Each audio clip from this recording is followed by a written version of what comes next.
สบายดีตอนเช้ามื้อนี้สิพาน้องนาลมไซไปสักยาเนาะกำลังสิเดินทางไปสักยาอยู่ที่สุขศาลาเนาะหรือว่าห้องหมอชุมชนอยู่บ้านโคกเองนี่แหละเนาะ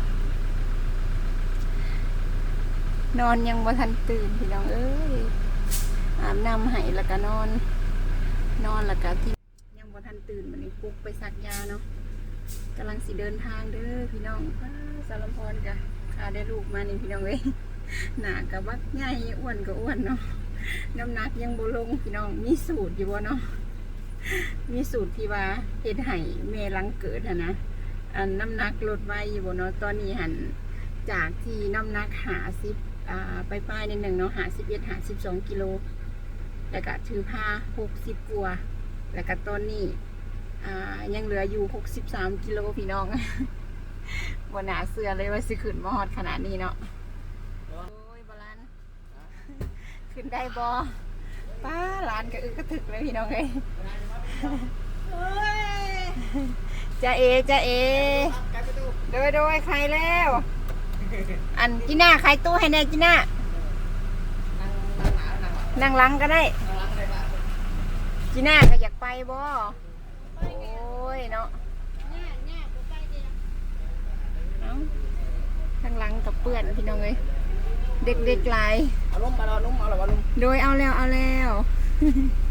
ข้างหลังอมลูกเอาอัดตู้ได้บ่ได้โอเคปะมื่อนี้ไปสุขศาลาใกล้บ้านพี่น้องเลยไปซักยาเดี๋ยวสิพาไปเบิ่งห้องหมอที่สารพรเคยอยู่เนาะเคยเห็ดเบียกอยู่ในนั้นเอ้าไปซะเลยระบบข้างโอเคเดี๋ยวไปเดินทางเลยไปโอ้ยเนาะพากันยางไปนี่ไว้อยู่ว่ากันบ่ไว้ละปองเลยอุ้มเองเลยพาลูกล้มบ่ได้เลย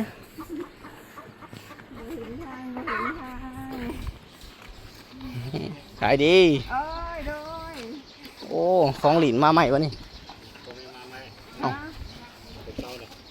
โอ้คักแท้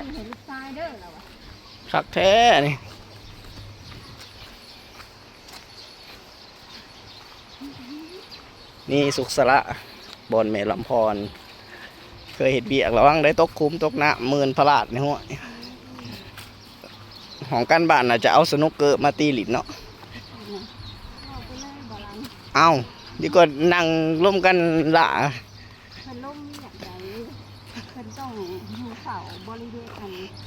อ๋อมันจะมีแนวหลินต้องมีแนวหลินตีนกตีหยังหลินด้วยตีสนอกสนอกเกอร์อันนี้ว่าสุขศาลาบ้านโคกใหญ่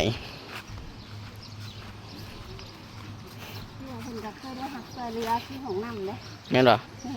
บ่เตียงได้มาสาน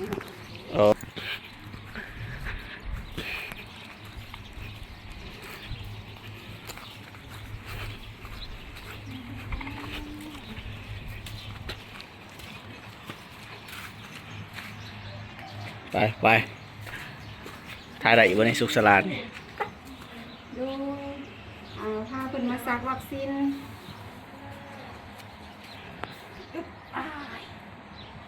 จะดูดแนวมือเสยโอ้เกินแต่วันเอาปุ่มให้เลยเพิ่นปุ่มตัวนี้วะวัคซีนพี่น้องนี่วะห่อนบ่เราจะเอารถเข้ามามันหนักทางคือว่าแล้วโหได้นี่เราอยากทำได้นี่พอเลยนี่สี่วะโอ้ดีอ๋อสำเร็จก็เลือกกินแล้วนี่ทานซีมอนซีมอนต่อไปนี่จะเป็นเศษของยังนอนทางขางนี่ยังบ่ทันได้แล้วเนี่ยห้องหมอน้อยได้ต่อไปนี่แม่นเป็นห้องหมอชุมชนอยู่ในเขตชุมชนเพราะว่าบ้านเฮาก็เป็นบ้านหนึ่งที่ว่าควงเติบมานะใหญ่พอสมควรก็เลยว่าเฮ็ดเป็นห้องหมอชุมชนบ้านอยากมั่มแล้วแต่ว่าอันนั้นก็เนาะสักยาก่อนเนาะสักยาก่อนเพื่อสิมาได้แดดบ้างหูบ้างตาแดดกะ ลืมเอาคันหมมา ผมกับบไดเอามา อ่า ฮะที่ไหนกับเมื่อเลยพาลูกมาสักยา สักวัคซีน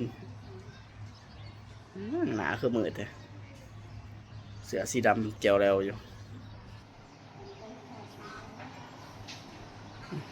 รอยหมองเพิ่นกวดให้ก่อนจักสักต่อพี่น้องเลยนอนเลยลูกโอ้แบตกับสิเบิร์ดเนี่ยจะบอกว่าอยากถ่ายแบตกับสิเบิร์ดแล้วคนน่ะ พอสิอมบ่ แม่แล้วหายกีกอยู่บ่มันหายอยู่บ่นี่ฮะ สิหายอยู่บ่ลูก ลุ้นกันอยู่ยันบ่เรือ ยิ้มเซ่ ตอนนี้อย่ายิ้มนี่หัวตอนนี้เหี่ยวนี่หัวอยู่ตอนนี้ ก็เป็นไอ เฮ้ยจังได๋จะกินหม่ำเด้อ อย่าแต่ไข่2-3 มื้อพอแล้วนี่ไข่ แม่นต้องไข่ประมาณ3วัน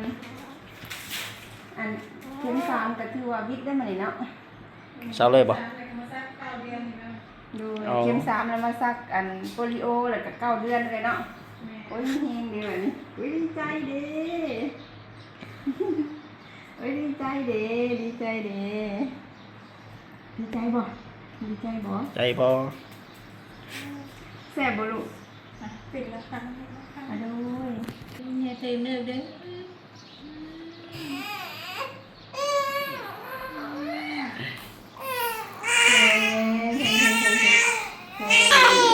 โอ้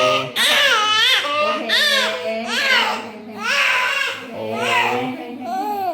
แป๊บเดียวอดทนเนี่ยแม่ตกบ่เลยเด้อแม่เอ้ยตกบ่เลยแม่เอ้ยตกบ่เลย เราอยากพอเอาคน โอ้ เก่งคนเก่ง ย คนเก่ง เนาะโอ้ยโอ้ย โดยอันนู้นมาพ่อเอามา เอ้า ไป อดทนลูก อดทนบุคลาคนเก่งบุคลาคนเก่ง โอ้มื้อนี้ตูจันก็มาโอ้ในบ้านจันตีนี่มานี่ บุคลาคนเก่ง ในบ้านต้องได้มาตลอดเนาะ โดย ย่างมาบ่เมื่อยบ่ ทางเขาเปื้อนเลย ย่างมา เป็นต้องได้ยางเขา ตู มา จันบ่เฒ่านรมไส้เด้อนี่ คันเพิ่นเทยางคอนกรีตให้คือสิดีเนาะอยู่สุข โดยมาซักวัคซีนบ่เฒ่าโดยวัคซีน ให้อยู่ ให้บ่ประตูว่ะให้หน่อยนึงแล้วลูกเนาะอายเพิ่นเนาะโดยบักหลาว่าอายเพิ่นได้ว่าให้น้อยนึง เด้ตูจันสิมีหลานนํเขาเนาะ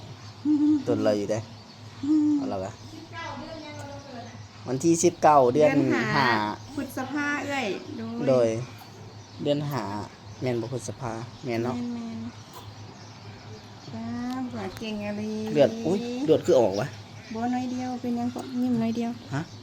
ยิ้มน้อยเดียวบ่เป็นหยัง ทุก เอาบ่ได้เฮาอมผ่านบาทเลยเด้ เลือดออกเลยดิ บ่เป็นหยังน้อยเดียวคนจริงคน เก่งเด้อ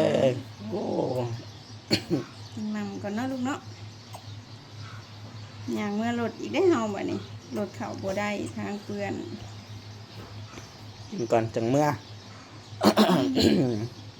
เป็นไรความรู้สึก ให้ เห็ กิ๊ น ก ได้ กี้ ของซื้อของพอ ให้กิ๊กกี้บ่ลูกโอ้ยเอาบายบายบัดซะ เจ็บตังค์ อ่ะ ลูก พอก่อน โดยเป็นไงลูก